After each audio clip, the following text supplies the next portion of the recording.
ఒకసారి పవన్ కళ్యాణ్ ఏమన్నారు? ముఖ్యమంత్రి గారి మీద దాడి జరిగినప్పుడు హత్య చేయాలనే కుట్ర సందర్భంగా వాళ్ళు రాళ్లతో దాడి చేసిన ఆ ఘటన జరిగిన తర్వాత పవన్ ఏం మాట్లాడారు ఒకసారి ప్లే చేయండి. ఏమో ఎవడు చేశాడో నా సంతాపం నాకు బాధ కలుగుతుంది. నన్ను అడిగారు ఈ రోజున స్టేట్మెంట్ ఇవ్వమని చెప్పారు మా పార్టీ వక్తలందరూ. సార్ జగన్ గారికి ఇలా దెబ్బ తగిలింది అంటే నన్ను ఏం చేయమంటారన్న, ఆయనకి కొంచెం మీరు త్వరగా కోలుకోవాలని ఇవ్వంటే ఏమో అది నిజమో అబద్ధమో నాకేం తెలుసు. అతనే ఇలా టప్పుని కొట్టేసుకున్నాడేమో ఎవరికి తెలుసు, తెలియదు కదా. ఎందుకంటే కరెంటు పోయింది, దండలు ఉన్నాయంట, ఆ దండల్లో వాళ్ళే రాయిపెట్టి కొట్టుకున్నాడేమో. ఏమో ఎవడు చేశాడో నా సంతాపం నాకు బాధ కలుగుతుంది. నన్ను అడిగారు ఈ రోజున స్టేట్మెంట్ ఇవ్వమని చెప్పారు మా పార్టీ వక్తలందరూ. సార్ జగన్ గారికి ఇలా దెబ్బ తగిలింది అంటే నన్ను ఏం చేయమంటారన్న, ఆయనకి కొంచెం మీరు త్వరగా కోలుకోవాలని ఇవ్వంటే ఏమో అది నిజమో అబద్ధమో నాకేం తెలుసు. అతనే ఇలా టప్పుని కొట్టేసుకున్నాడేమో ఎవరికి తెలుసు, తెలియదు కదా. ఎందుకంటే కరెంటు పోయింది, దండలు ఉన్నాయంట, ఆ దండల్లో వాళ్ళే రాయిపెట్టి కొట్టుకున్నాడేమో. ఇంత దుర్మార్గంగా మాట్లాడడమా నాకు అర్థం కావట్లేదు. కరెంటు పోయిందనే విషయం ముఖ్యమంత్రి గారు వచ్చినప్పుడు ఆయన బస్సు పైన నిలబడినప్పుడు ఎక్కడైనా సరే కరెంటు తీసేస్తారు, ఆ వైర్లు తగలకుండా ఆ హైట్లో ఇబ్బంది లేకుండా ఉండడం కోసం. దాన్ని కూడా ఇష్యూ చేసి మాట్లాడుతున్నారు పవన్ కళ్యాణ్. అనుమానంలో తప్పే లేదు. డౌట్ వచ్చింది అతనికి అంటే ఏమో తనను తానే కొట్టుకుంటారా? ఎందుకు కొట్టుకోకూడదు? ఏమో జగన్మోహన్ రెడ్డి గారు మొత్తానికి 175 రావాలి కదా అని టక టక టక టక కొట్టేసుకొని, ఇది జేబుల్లో రాళ్ళు పెట్టుకొని, కడ్రాయర్లో రాళ్ళు పెట్టుకొని టక టక కొట్టేసుకొని అని అట్ట అన్నాడేమో. మరి అతను మాట ఎందుకు నువ్వు ఫీల్ అవ్వాలి? పవన్ కళ్యాణ్ నేను సమర్థిస్తున్నా, అనుమానం రావచ్చు నీకు, బట్ ప్రజలకి చాలామందికి ఒక అనుమానం ఉంది. నువ్వు ఒకసారి రాజకీయాల్లోకి వచ్చేటప్పుడు మా అమ్మని అమ్మనాబోతులు తిట్టించాడు నారా లోకేష్. నారా లోకేష్ ఖబర్దార్, మా అమ్మను అవమానించావు అని ఒక మాట మాట్లాడావు. అది మా అందరికీ డౌటు. మేము అడిగాం నారా లోకేష్ బాబుని, మేము అడిగితే ఒకప్పుడు నేను పవన్ కళ్యాణ్ అమ్మని నేను తిట్టలేదు అని మాకు చెప్పాడు.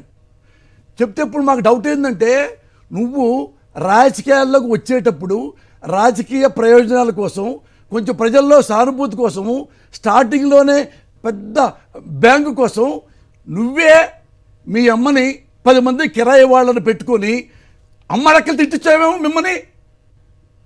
మా అమ్మని తిట్టాడు కబడ్డా గొద్దుపోయేలాగా అన్నావు కదా నువ్వు అన్నావు. మరి నారా లోకేష్ బాబు ఏమంటున్నాడు? నేను అనలేదు అంటే మీ ఇద్దరిలో నిజమేది. మీ అమ్మగారిని నువ్వే డబ్బులు ఇచ్చి ఎవడికో కూలీకి ఇచ్చి పచ్చి బూతులు తిట్టించావంట. అమ్మ తిట్టంగానే నన్ను సింపతిగా తొందరగా నేను జనాల్లో రీచ్ అయిపోతాను అని నువ్వే డ్రామా ఆడావంట. కొన్ని కనీసం 2-3 కోట్లు ఖర్చు పెట్టి. సార్ అలా ఎవరు సార్ తల్లిని ఆ విధంగా చేస్తారు? మనం అసలు తల్లి గారిని రాజకీయాల్లోకి లాగకూడదు, కానీ వీళ్ళు చేసే దరిద్ర పాలిటిక్స్తో అవి కూడా మాట్లాడుకోవాల్సి వస్తుంది. ఎందుకు సార్ మీకు పవన్ కళ్యాణ్ ప్రేమ? పవన్ కళ్యాణ్ అంటే ప్రేమ కాదు సార్, తల్లి గారిని ఆ విధంగా చేస్తారా? అందులో ఆమె గురించి ఒక మహాతల్లిని, మనం ఎవరైనా తల్లే కదా సార్, ఆమెను మళ్ళీ పాలిటిక్స్ లోకి లాగి మాట్లాడుకోవాల్సినటువంటి దరిద్రపు పాలిటిక్స్ వీళ్ళు తీసుకొచ్చినందుకు నాకైతే బాధగా ఉంది. పవన్ కళ్యాణ్ తల్లి గారే కదా సార్, ఎవరి తల్లైనా నేను ఇలాగే మాట్లాడతాను. అవును కదా, మా ఇళ్లలో అమ్మలు కూడా అమ్మనాభూతులు తిట్టాడు. నేను అమ్మనాభూతులు తిట్లా. మా కుటుంబంలో చిరంజీవి గారి కుటుంబంలో తిట్టారు కదా, నేనేగా కాపాడింది, నేనేగా అమ్మలెక్కలు తింది. ఈ మొగడి తెలీదా? నువ్వు ఈశ్వర్ నువ్వేమన్నావు? వాళ్ళమ్మని అతనే తిట్టించుకుంటాడేమో, నీకేం తెలుసు? ఏమన్నా నీకు తెలీదా? సీఎం గారే తన రాయితో తను కొట్టించుకున్నారన్నప్పుడు మీరేం మాట్లాడలేదు. ఓకే, అంత సపోర్ట్ చేశారు జగన్ ఇతనికి, పవన్ కళ్యాణ్కి. మరి వీడు అంటున్నాడు కదా, నారా లోకేష్ అనేవాడు నేను వాళ్ళ అమ్మని తిట్టలేదు. నువ్వు చెప్పు ఆన్సర్, లేదా నువ్వు రెండు చెప్పించు. పవన్ కళ్యాణ్ నువ్వు ఇఫ్ యు ఆర్ సిన్సియర్, పక్కన మంగళగిరి ఉంది, మంగళగిరిలో నీ ఆఫీస్ ఉంది కదా, నువ్వు మంగళగిరి సెంటర్కి వెళ్ళు, వరాహి ఎక్కువ, జనం మొత్తం వస్తారు, నువ్వు డైరెక్ట్గా చెప్పు.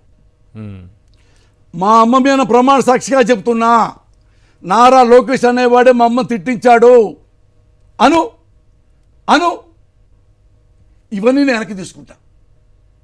నీ కాళ్ళకి దండం పెడతా, నీ కాళ్ళకి దండం పెడతాను. ఎందుకంటే నువ్వు ముఖ్యమంత్రిని, ఒక ముఖ్యమంత్రిని, ప్రజల మనసుల్లో ఉన్న ముఖ్యమంత్రిని ఏమో వాడికి ఆడే కొట్టేసుకున్నాడేమో, రాయి కొట్టేసుకున్నా అన్నప్పుడు మాకు బాధ లేదు. ఇప్పుడు ఈ మాట అంటే బాధపడాల్సిన అవసరం లేదు, నిరూపించుకో. ఎందుకంటే నువ్వు నిజమే కదా మిమ్మల్ని తిట్టించింది. మరి పబ్లిక్లో మంగళగిరి సెంటర్లో ఏది నారా లోకేష్ బాబు నియోజకవర్గం సెంటర్లో నుంచొని నారా లోకేష్ మా అమ్మని తిట్టాడు కబడ్దార్ అని ఒక్కసారి చెప్పు, నిజమని చెప్పు. మీ అమ్మ మీద ప్రమాణం, మీ అమ్మ మీద మా నీకు ప్రేమ ఉంటే, నీకు గౌరవం ఉంటే మీ అమ్మగారితో నమస్కారం దండం పెట్టి మా అమ్మ సాక్షిగా చెప్తున్నాను, వాడు మా అమ్మని తిట్టించాడు. వాడేమంటున్నాడు, నేను తిట్టలేదు అంటున్నాడు. ఏంటి మరి చెప్పండి, చెప్పు మరి నువ్వు. వాడు నో అన్నాడు కదా, వాడు నో అన్నా నేను వాడి మాట నమ్మను. నేను ఇతర పవన్ కళ్యాణ్ మాట నమ్ముతా. పబ్లిక్లోకి వచ్చి ఆ నియోజకవర్గంలో మంగళగిరి సెంటర్లో నిలబడి మా అమ్మ తిట్టింది వీడే, ఒక మాట అనండి, వీడు పంది కుక్కలాగా అవినీతి సొమ్ము తిన్నాడు అన్నావు, దానికి కట్టుబడి ఉన్నావా? అక్కడే వెన్నుపొడి పొడిచాడు చంద్రబాబు ఎన్టీఆర్ని, అది ఈనాడు ముఖ్యమంత్రి అవుతాడు. ఈ మూడను నేను నీ అపాయింట్మెంట్ తీసుకొని పబ్లిక్లో ప్రెస్ మీట్లో మీ కాళ్ళకి దండం పెడతా.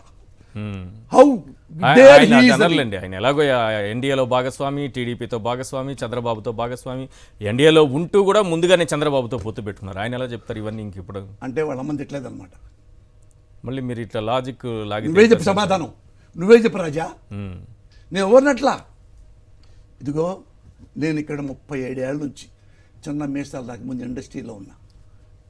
ఇతను ఇప్పుడు బచ్చా ఉన్నా.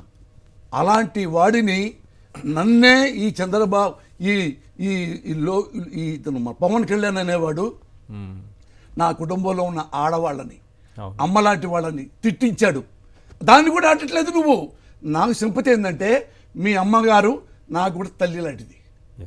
నేను పాదాభివందనం చేసి చెప్తున్నా, అంజనాదేవి మేడంకి పాదాభివందనం చేసి మరీ రిక్వెస్ట్ చేస్తున్నా, మీ అబ్బాయి నిజం చెప్తే పబ్లిక్ వచ్చి చెప్పను, అబద్ధం చెప్పట్లా నేను.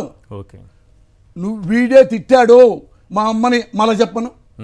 అదే నియోజకవర్గంలోకి వెళ్ళి పంది కుక్కలా తిన్నాడు అవినీతి అనాలి మరి. ఊరికినే మైకు ఉంది కదా అని ఊపి ఊపి ఊపి ఊపి సిగ్గు తెచ్చుకో పవన్ కళ్యాణ్.